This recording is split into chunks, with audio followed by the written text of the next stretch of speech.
everyone, and welcome back to Mothers of Multifamily. I'm super excited. Today's mom, my guest today, she is amazing. And I love this day. I love getting to interview all these mothers that are in multifamily doing their business because I get to ask them one question. And that question is, how do you do it? How do you lift your families and lift your businesses and do all that you do and still take care of yourself? So if you love what you hear today, please rate, review, and subscribe. So today's guest is no joke. I love this woman. I've been trying to get her on the podcast and on my YouTube channel for what seems like months now. Her name is Emma Powell. Emma Powell is the owner-operator of Highrise Group, along with her husband of 23 years, Troy Powell, acquiring 92 units in their first 18 months. They currently live in Salt Lake City, Utah, after 20 years in Austin, Texas, and are the parents of 6 homeschooled children ages 22 to 8. Recently, she has 66 more units under contract in a new development mid-rise in a downtown Salt Lake opportunity zone. They have extensive construction management experience, as well as partnering in a variety of deals as private lender, deal sponsor, co-owner, syndicate. I mean, you get the idea. Emma is the whole package, and folks, she's a mom. So let's meet Emma. If you like what you hear, please rate, review, and subscribe. That would mean the world to me. Hi everyone, and welcome back to Mothers of Multifamily. Like I said before, I am with just an amazing mama. I mean, you heard everything I just said. We have her here today. Welcome, Emma. Hey, thanks so much for having me. I'm really excited to be on this show because the feedback that I've been getting lately is the exact theme of the show is how do you balance motherhood with business? How do you do it? And I haven't had a lot of opportunity to talk about that specifically, so I'm really excited about this episode. Well, I am excited to have you here. I mean, ladies and gents, I don't know if you know this, but I've been trying to get Emma on the show forever, but you know the time period we're in. We're in COVID, we're in homeschooling, we're in all the things that mamas have to deal with. So, Emma, how do you do it all? How do you do all the mom stuff, all the investing stuff, all the business building, all the apartment taking down? How do you do it? I used to, when people would ask me that question, like, I don't know how you do it with 6 kids. And I would say, well, not very well. And I think I want to expand. Yeah, I want to expand on the answer a little bit because that was just my quick quip of how to tell people, just learning to let things go and learning to just lower your expectations. And I think what really drove it home was after my 4th child was born and I went in for the 6-week appointment and my midwife was giving me all of the postpartum depression questionnaire. Do you feel sad? Do you feel any of these things? And I was like, no, I'm pretty good. Like a lot of people brought me in some meals. Oh, my husband's doing this, or my friend brought me that. And she was asking about housework and childcare and all those other kind of things. And I said, well, you know, dishes are messy. And I don't know, I do laundry when people run out of clothes. And she just leaned back and she said, you know, you have discovered the secret to life. And I said, what's that? She said, lowering your expectations. If anyone's watching this on YouTube, you can see my tears. Anyone that's listening to the podcast right now, I'm crying right now because I'm crying happy tears because that is such an amazing mindset. Just you were getting it done when it needs to get done. I mean, you know, when you're a new mom, and this is for you new mamas out there, and you know, into your 2nd and 3rd, because I was still doing it to myself. You feel all this pressure. How did you not think about the pressure of getting the laundry done, getting the dishes done, holding the businesses up, and breastfeeding at the same time? Minimalism. The less stuff you have, the less stuff you have to take care of, the less stuff you need to clean. Everything you own could be out and dirty and on the floor, and it still wouldn't be that intimidating because it's hardly anything. So we spent a lot of time getting rid of things, and you know, the way that we did it when we were new parents is very different than the way that we're doing it now. And so I think the benefit of having a gray hair in the group, like my gray-haired midwife who delivered 1,000 babies, or when we first started homeschooling, going to those meetings with the gray-haired moms who've been doing this for 10 years or 20 years even, they really knew what they were doing. It's the same way with investing. When they want a deal sponsor or they want to have somebody who's done that type of a project before to sponsor the loan or just prove that you can do it, you go find the gray hair and they sit basically on your board and they advise you. That tribe of people, no matter what you're doing, whether it's homeschooling or whether it's real estate investing or whether it's momming, like I said, the midwife, just having them there to advise and give you that perspective is really helpful. And I think the other thing that I learned was this is when it was really driven home to me when I got into real estate a couple of years ago, is my family member, one in particular, was asking, this is so risky. I'm so worried about you. I just don't know how you're going to be able to do this. I want to be supportive, but it's terrifying. And I said, do you remember a couple of years ago when I first started homeschooling, especially unschooling, and you came to me and you said, oh, we're really worried about your kids. And I mean, we all hope you're successful and we all hope the kids turn out great. She said, but we watch what you're doing and it just seems crazy. Why? And I said, it's only crazy because you don't know anything about it. You haven't sat there in all of these meetings. You haven't sat there in all of these groups. You have not been educating yourself, reading these books and talking to these gray hairs who are the pioneers and who have trailblazed this. And I'm just following what they're doing. I'm not making this up as I go along. I'm not flying by the seat of my pants with any of this. Just like you would research real estate, you research how you're going to parent, how you're going to homeschool, and you surround yourself with people who've done it that you want to emulate. And so I told her, so do you remember that unschooling freak out that you had a couple of years ago? And now I'm doing the same thing with real estate, surrounding myself with experts, networking, researching, trying, learning by doing and adjusting, micro baby steps and then pivoting. It's the same thing. The more you know about something and the more you surround yourself with the experts in that field, the more safely you can do it or the less risk you undertake when you're doing it. So to me, when I talk about unschooling and I talk about minimalism and all these things, people sometimes think that I'm being so weird and so risky. There are a lot of us out there doing this, and there's a lot of support and a lot of education. You just have to go out and find it. There's so much I want to touch upon with everything you just said that I'm going to just come to the first thing that comes into my head. Okay, so gray hairs. I absolutely know what you're talking about, but please extend on that thought process and the fact that even before real estate, you already knew, okay, I am about to have a child. I need to basically find a mentor on how to raise my family or my children. Why aren't more mothers told this? I remember as a first-time mom, I was thinking to myself, I needed to do it all on my own. Why aren't we told, basically find a midwife, find a mother that's maybe not your own mom. I mean, your own mom is great, but find those that have already done it. Why aren't we told this? I'm not sure that we're not told. I think that something culturally tells us that we're a very independent culture, and we're getting a lot of that now with the coronavirus about how all you Americans are making each other sick because you're so independent and you won't just follow instructions and wear the mask and shut down your businesses. And we have had that reputation for years. And so even though people might be telling us this, we're not listening. I have the benefit that I'm also from a large family and I'm the youngest daughter. And so when I got married, my sisters were trailblazing the mama path, and I would call them and ask them for advice. And I used to watch them make mistakes as a kid growing up and think, well, I'm not going to do it that way. I'm going to do it this way. Or I'd watch them being successful and I would want to emulate that. So good examples and bad examples. So that was a mindset of mine from very early on. Watch what other people are doing and learn from them. And it's probably just by nature being on the tail end of a large family like that. But at the same time, I was able to take their advice, and they would recommend books and philosophies and things that really worked for them, and I would try it out. Sometimes I'd get a little too sucked in, and then I'd realize it really wasn't speaking to me, it wasn't working for me. And the ability to be able to go find a new tribe or a different philosophy that spoke more to my inner self, or to my integrity as just a mom, I was able to go and find different groups. I think the internet has really changed that. But I found my first group when my second child was about 3 months old. It was an email list back in those days. And those women have changed my life.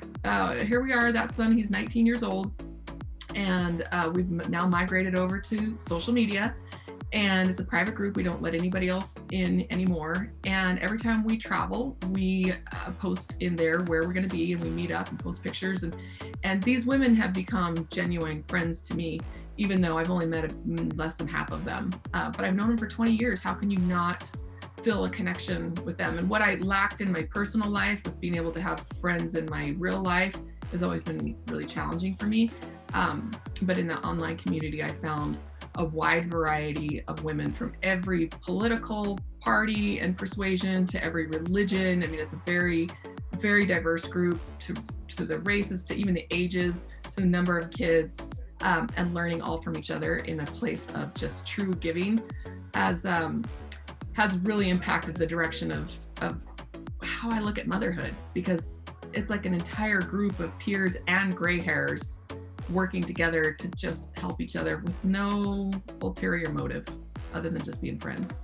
That gives me all like the warm feelings and just the amazingness, because you created, or not created, but you joined this amazing tribe long ago. And I mean, 19 years, about 19 years ago, and you have stuck with this tribe. I mean, this is what mamas, I know you're listening to this, listen to it again, even like hit that 15 back button a couple times, re-listen to all that, because this is the key thing about creating a tribe or joining a tribe.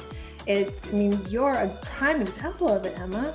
Like you joined a tribe and you stay with that tribe, and it lifts you up. Find a tribe that lifts you up.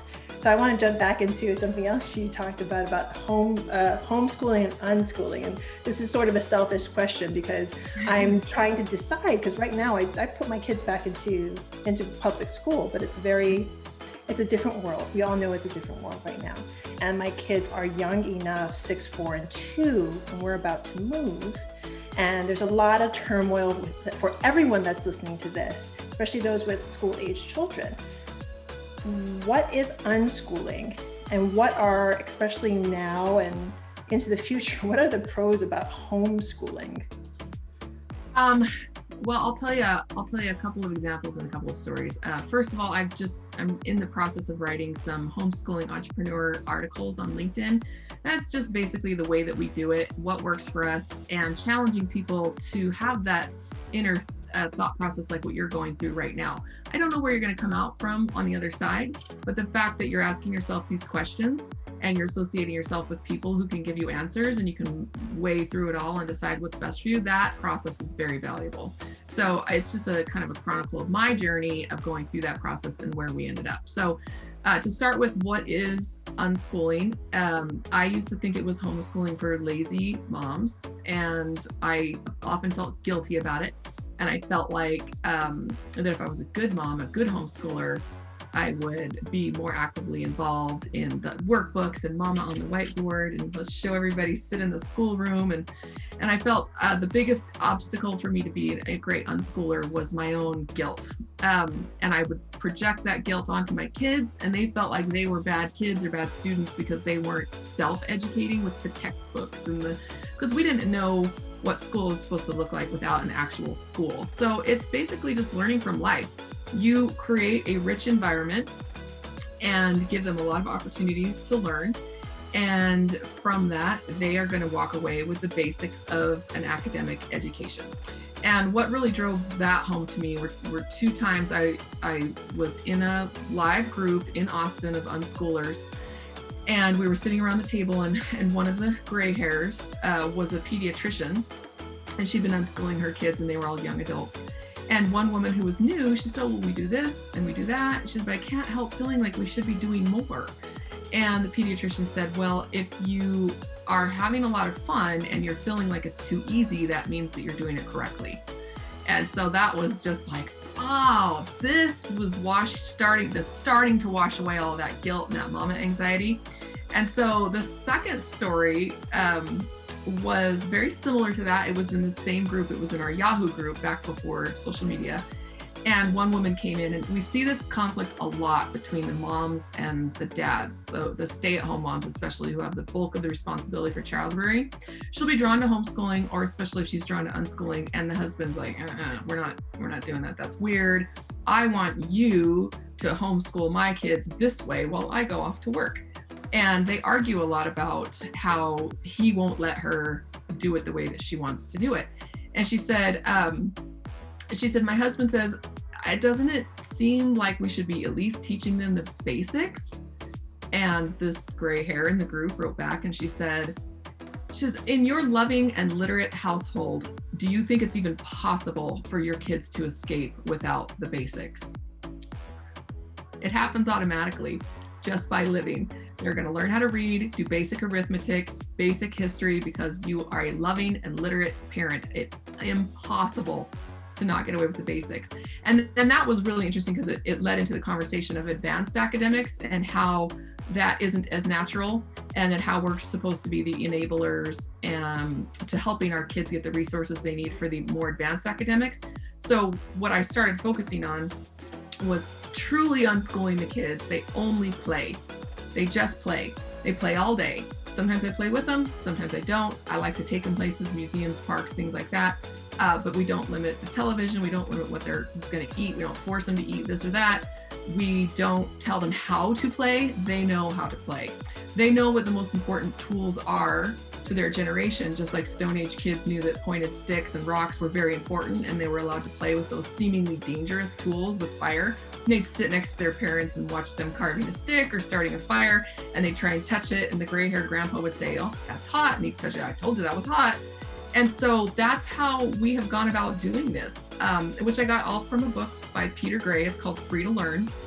And he explains the hunter-gatherer way of raising children and how far away from that we've gotten, and encouraged us to let our kids play, and seemingly even dangerous tools. And that's not just sharp tools. It's things like technology, the television, the phone, the iPad. We're terrified of these things. We are terrified of video games. The amount of shaming that goes on for not only mothers, but also the children who are engaging and using these very important tools. Look what we're doing right now. You are watching this podcast or listening to it on a phone or a TV or a YouTube that you also discourage your children from playing with. And if you want them to turn these toys into tools later in their life, they need to be very comfortable with it, very comfortable with it. So we really encourage playing, and we don't tell them what's a right way to play and a wrong way to play. And then with the older kids, I say, someday you need a career and a way to take care of yourself. So let's get you some career training, whatever that looks like, whether it's college, starting a business, going to trade school. And my first 3 children have chosen all 3 of those. And it's up to me to hook them up with the resources that they need to get that career training. So I focus usually on the 1 or maybe the 2 oldest kids while the younger kids are playing.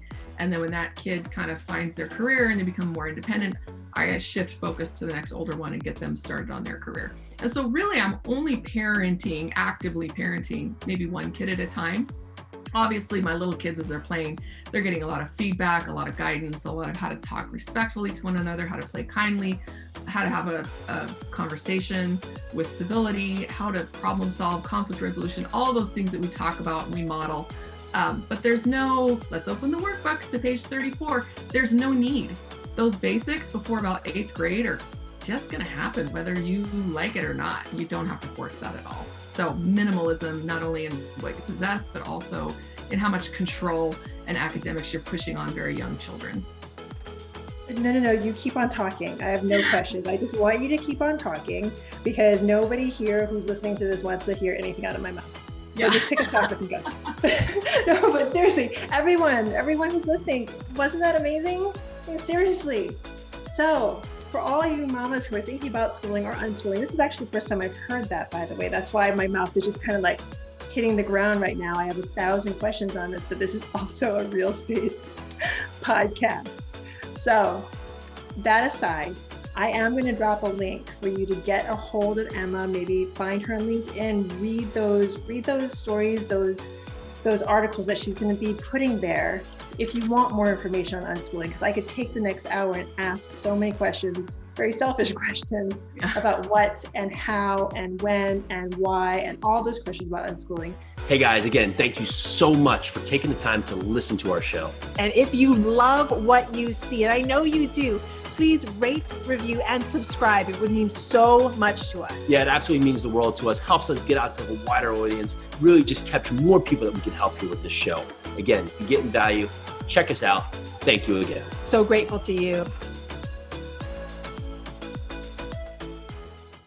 But I want to kind of dive into what we sort of started talking about when we first got on, which now makes so much sense, because you were saying that in the other room, I like to have my calls. I like to do my business in front of my kids because I want them to learn and I want them to hear exactly how mama does it.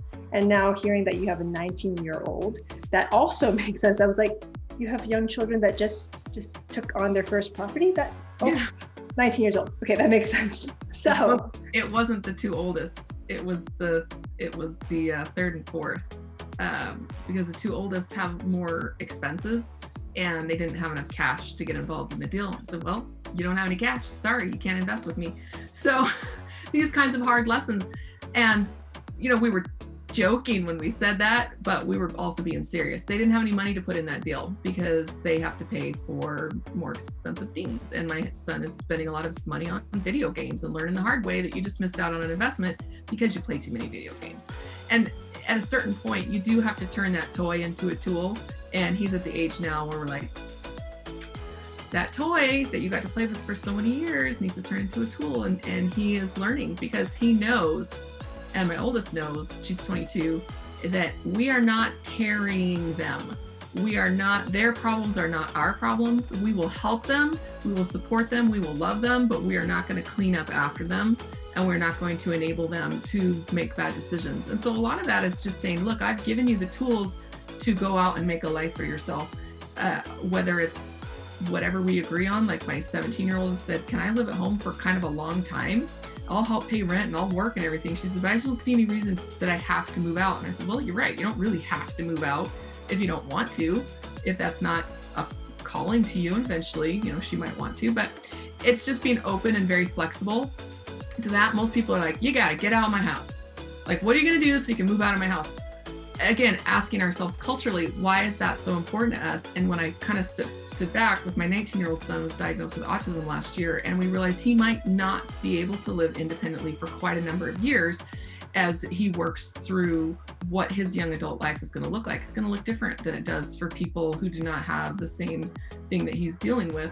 We used to live in Texas, and a lot of the Hispanic families, if you didn't get married, you lived at home and you contributed to the family budget by working and paying for the house and all that. That was very normal. And I think, make my kid move out. What are you living at home for? But I realized, well, why not? American culture, again, is very driven on those children being adults at age 18 and moving out of the house. And I realized, well, why do we do it that way? Most other cultures don't do it that way. And it just kind of opened my mind to saying, this kid might be a little different. My oldest daughter moved out when she was 18. Don't let the door hit you on the way out. Moved on. We haven't given her a dime since. And this 19-year-old might need a little bit more, a few more years to cook. So just being very individualized on how you're going to approach this. Not having hard and fast arbitrary rules, like you should be an adult at age 18. For him, it's just not working. And the 17-year-old, she doesn't have any special needs. She just says, why should I go live in a crappy apartment with ugly furniture? She goes, I want to buy a house and house hack, and I'm just going to live at home with you guys if that's okay with you until I've saved up enough to go house hack.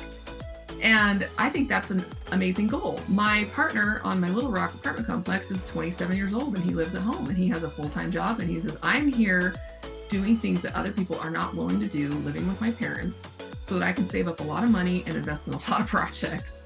And his parents are cool with it. Does anybody wonder why he's still living at home? No, it's admirable that he's made that choice. Yet other kids who are not doing that are looked down on.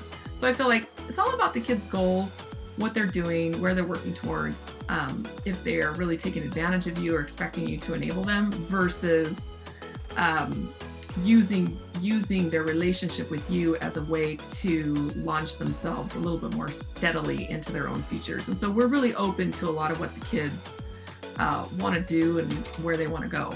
And it's different for all of them. And I'm sure we've got 3 more that are making these decisions. I'm sure it'll look different for those 3 than it did for the older 3. That is amazing. Like considering yourself sort of as a launching pad. I mean, my children are so young, I haven't thought that far in the future, but maybe I should be.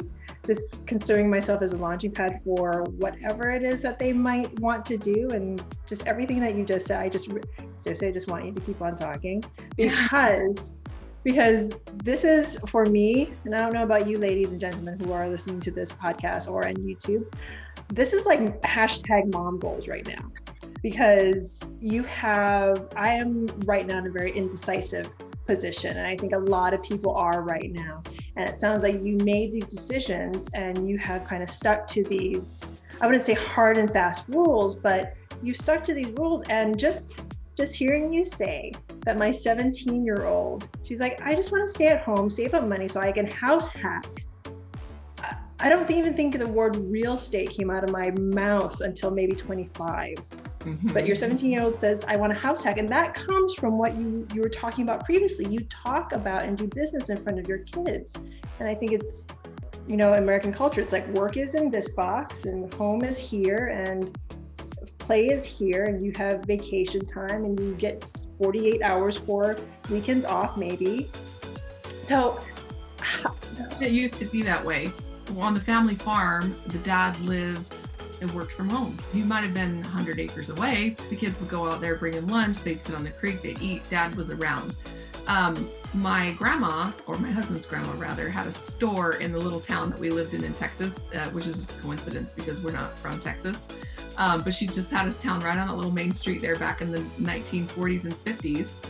And they had a grocery store on the first floor and they lived upstairs. And so the dad was kind of back and forth with the kids because they had that apartment above the store. That's normal. What we're doing now with dad being gone 40 hours a week and mom being in charge of the kids, that's actually the aberration. That's been more recent. And before that, if you had any money, your nanny raised your kids. And so it's just the way that we're doing it now. It's just the way that we're doing it now. It doesn't mean it's the way that you have to do it. If that's what works for you and you're happy with it and you love it, go for it. I have one sister. She has a bunch of kids, large family. She's a stay-at-home mom. Her youngest is 10, and people are like, so when are you going to go back to work? And kind of bugging her. She's like, I like this. I like being a stay-at-home mom. This works for me. All her kids are in public school. I'm like, why aren't you homeschooling? She's because I don't want to. I'm happy right now the way that it is. And the kids are happy and everybody's doing great. She and I have very different lifestyles, but all I can say is that she loves her lifestyle and I love my lifestyle.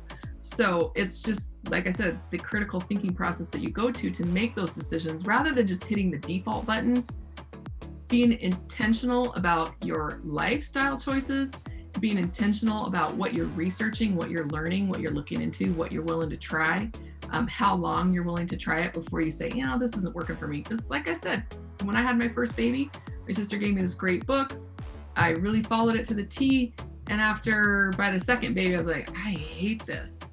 And I switched because I'd given it a good shake and it worked for her. She raised all her kids according to that philosophy, and I switched. In fact, I almost did a 180. From the baby wise to the attachment parenting, total 180. And it gave me a launching off point, something to try, something to research, and then to keep going until I found something that worked. But I will say a book that I always recommend people read, two of them that I think are kind of must reads for any parents wanting to take a little bit of a more relaxed approach to life and to parenting. Because for me, it's afforded an incredible amount of freedom, lower stress. One is Nonviolent Communication by Marshall Rosenberg. And he talks about how you can't control other people. All you can do is communicate with them and seeking to understand them. And hopefully, you can't even control this, that they might understand you. And learning that it doesn't matter how nicely you ask, they don't have to do it. And I thought, okay, yeah, except for with my kids, right? Because I'm in charge, I'm the boss. Until I read a book by Alfie Kohn called Unconditional Parenting. And I sat back and I thought, oh, I can't control them either? Like they have the right to say no when I say go clean up your room? Like what? And learning what that life would look like, no punishments, no rewards. I just couldn't even fathom what that type of lifestyle could look like. But the people who recommend that Alfie Kohn book to me were all the gray hairs from my unschooling group. And I really loved their lives when I spent time with them, how relaxed they were, what a great relationship they had with their kids. Their kids weren't really rebelling against them because there wasn't anything to rebel against. And they would forge their own path, and it was fine with the parents. Whatever you are living your best life. You want to ride a bike and go for a ride across the United States and live out of a saddlebag for 2 years? Great, I'm happy for you. Let's research that together. It's just all the crazy stuff that these kids would come up with these ideas. And none of it was just to make their parents mad. None of it. It was all because they thought something was interesting or fun. And the parents said, let's find out more about that. I had very, very religiously conservative friends who were taking this approach with their kids, and the kid would come in and say, I really want this tattoo of this terrible, awful thing that the parents completely disagreed with and wasn't their life. And they said, you know what? I recognize your choices are your choices. And if you're going to do this, let's find out more about it. Some of the kids would decide, okay, it's expensive, you can get an infection, or I don't really want a tattoo. I just wanted to see how mom would react, right? But they're putting their own ideologies in their own lives and recognizing that they cannot project those onto the kids, being open to what the kids want to do. And sometimes the kids went off and did weird things, and the parents were like, glad that they're living their best life, and I love them. So watching those parents with those older children when mine were really little was totally eye-opening, because even though their kid was going into their super conservative Baptist service with piercings and a thing in the hair and the live-in boyfriend or whatever, it didn't matter. The parents were like, she's made her choices and we made ours, and we still love each other and we still have a great relationship. It doesn't always have to be that extreme, and none of my kids have really wanted to totally go into left field, but with terms of like mainstream culture versus alternative culture, I don't know. I think they think that they were raised totally weird. They're like, oh, I was unschooled. People are like, what is that? Your parents are crazy. That's weird enough for them. They don't seek out more. They like to blend in a little bit more. But that's just the way they are. I have other parents who are kind of this hippie type, where the kids want to just be kind of more conformist and mainstream, and the parents have to struggle with it. They're like, wait, you want to go to public school? You want to be this boring career? You want to be, and the parents can't handle it. There's one story, a woman was having her first granddaughter, and the daughter wanted to go have the baby in a hospital. And the mom was like, no, we home birth. And the daughter said, I don't want to have home birth. Just because you're a hippie, mom, doesn't mean I need to be a hippie. And the mom was like, okay, we're going to the hospital. It's okay, because no matter what your philosophy is as a parent, you're gonna push it onto your kids. Even if you want them to be conventional and mainstream, sometimes you want them to be a little bit more alternative and off to the side. And your kid sometimes just has different plans, and you just need to get okay with that.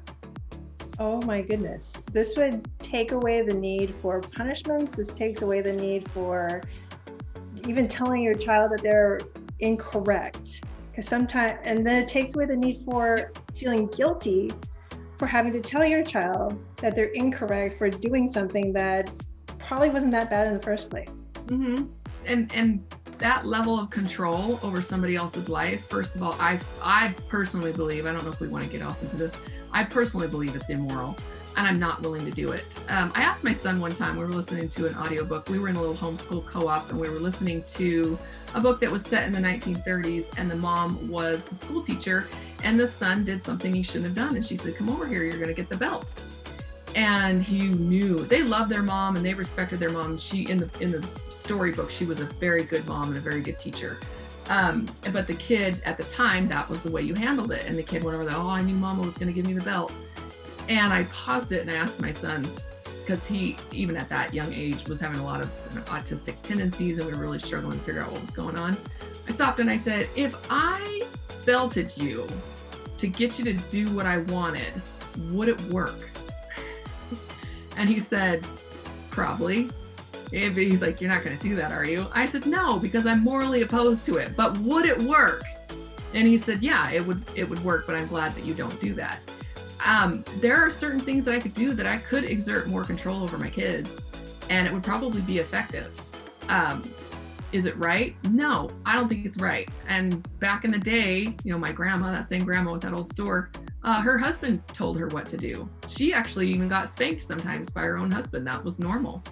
A lot of the couples that she knew experienced that. And it's not right now, but it was okay back then.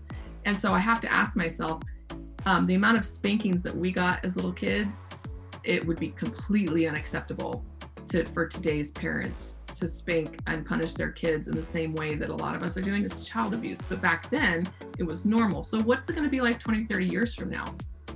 We're just entering a phase of I think, a sense of parenting, and you can't control people, and stop trying. It's just going to run yourself around in circles and cause you a lot of stress. What was okay back then, what was normal back then, is not okay and not normal now. Like the dad's working in the store above, living in the apartment above the store. That was normal back then. It's not normal now. It's just, you need to figure out what's going to work for you. And for me, I have a moral objection to punishing my kids. I also have a moral objection to rewarding or bribing them. We don't need to. We just communicate. Hey, mom's got groceries in the car. Who's going to help mom take groceries in? And one or two of them always come and volunteer. And then the kid who never volunteers, we have a conversation about that. I notice when I come home and I've got groceries and I say, hey, who wants to help mom unload groceries? That you usually don't volunteer to help. Why is that?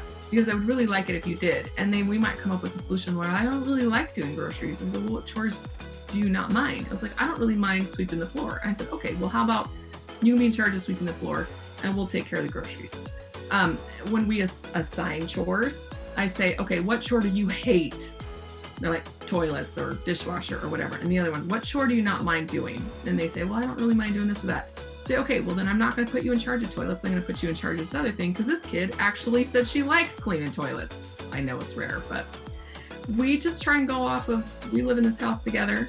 We all have a role to play. We all have things to do, and we got to keep it clean. So I get, and I get rid of most of my stuff. They see that as an example. I help them clean up their rooms probably once a quarter. Just so they know what it feels like to live in a clean room and to value a clean and organized space. But I'll go in and I'll say, hey, do you need some help cleaning your room? And sometimes like, no, you get rid of too much of my stuff. I'm like, okay, that's it. I'll help you just organize it in your closet and I won't get rid of anything. And after about 5 minutes, they're like, okay, I don't want to do this anymore. It's like, do you want to quit or do you want me to keep going without you? Like, no, you can keep going. I said, do I have carte blanche to get rid of stuff? And they're like, no, don't get rid of anything. Or more often, I say, can you just pick a couple of your favorite items and put those aside to make sure I don't accidentally get rid of something that you love?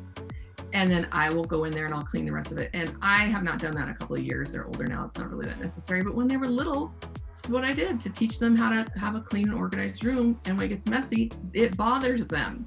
And they clean it themselves because they value having it well cared for and clean. I don't have to force them. I just have to help them. It's so amazing because none of this is particularly mind-blowing, but it's mind-blowing at the same time. Just teaching by doing. Yeah. Boom. Yeah. It's amazing. It's amazing. And this, just to, again, segue into real estate. This is how we learn how to do real estate. We learn by doing. We learn by following our mentors. We learn by just following those gray hairs, like you say, those people who have done it before us. And why not, moms who are listening to this, and papas too, why not do the same with our kids? So Emma, as much as I'd love to do a 3-hour special with you just here telling everything about everything, I don't think we have the time. And I really, really want to know how my listeners can get a hold of you, can talk to you, can find out more about what you're doing in real estate. Because as you heard before, Emma has an extensive history in real estate. So Emma, how can my listeners get a hold of you? I use LinkedIn and Facebook pretty heavily. I'm Emma Powell 28 on both those platforms. So sending me a private message through there. I also have a website at highrise.group, and you might need the www in front of it. You might not. I don't really know. Some people are having to do one or the other to get it to load, but just FYI, we're working on that. If you know anything about that, maybe reach out and help me. So highrise.group has a link to schedule a call with me on my calendar. and we'll just grab a 30 minutes and chit chat about whatever you want to chit chat about. And like I said, I think one of the things that I've been getting a lot of feedback about is, yeah, you bought a bunch of apartment complexes and you made all this happen, but how did you balance your life? Well, this is how. You have to simplify your business. You have to simplify your life if you want to be able to do both of them and not go crazy. Think about any good business management book that you've ever read and how it talks about empowering yourself and empowering the people that you work with to be able to become their best self. Read Multipliers.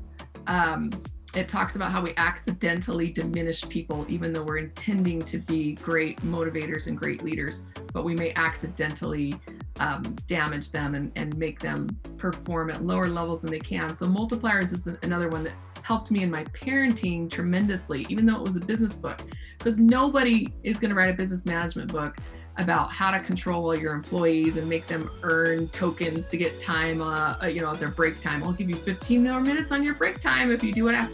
It's ridiculous, yet we do it with children constantly. They just don't need it. It's just not necessary. Now, are my children going to be doing the same things that your children are? Absolutely not. My kids probably can't do written math very well until they're in about high school and we start focusing on that. So you have to be okay with the journey looking very different.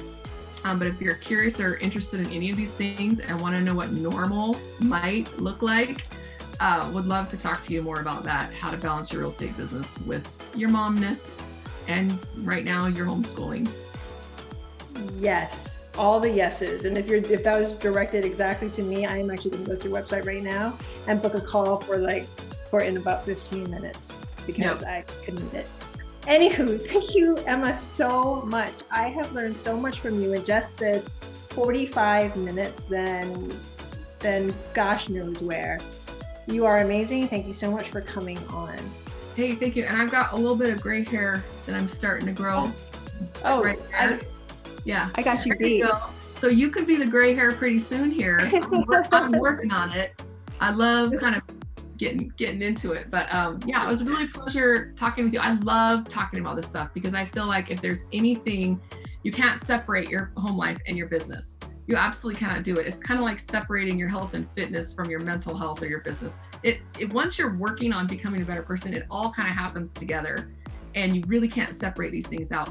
And so the way that I run my business efficiently is the same way that I run my personal life efficiently. Stop trying to control everybody, everything. Recognize everybody has different gifts to offer. Learn how to multiply them and not diminish them.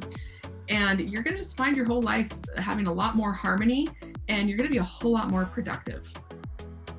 Learn how to multiply, not diminish. Thank you again, Emma. And for everyone who's listening, I'm so grateful. And seriously, look Emma up if you have any questions about mothering, about parenthood, and about real estate. She knows it. Thank you so very much. So grateful. Thanks so much, Peely. It was fun. Join us for your second cup of coffee every Monday through Friday at noon. Live every day, bringing us our best content we've done so far. Super excited, super engaging, bunch of great guests. We're here to answer your questions and we so appreciate you listening. Make sure to check us out. Can't wait to see you.